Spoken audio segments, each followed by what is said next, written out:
Hello, thanks for tuning in. It is a very quick video to demonstrate one particular feature of this grinder and this restoration. This is a Leinbrock's Ideal Model 1200 table grinder, manufactured in the 1930s. Table grinders, big heavy grinders, intended to sit on a surface and then you grind like this.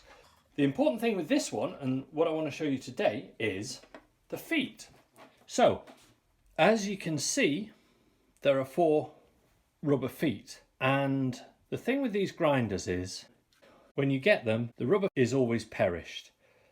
This, to be honest, is a good one. They're often even a lot worse than that. And sometimes it's only by taking something back to its original specification that you realise how the design worked. Definitely the case with this one. So what I've done here is I've replaced the rubber feet, and actually the way it works is quite interesting because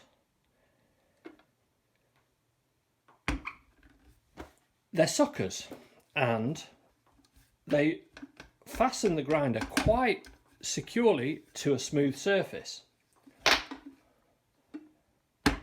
And in fact, so securely that I'm going to show you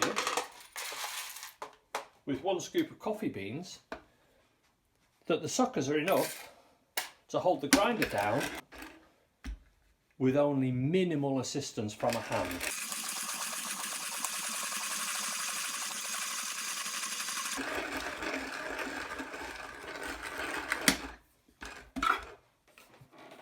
So there we go.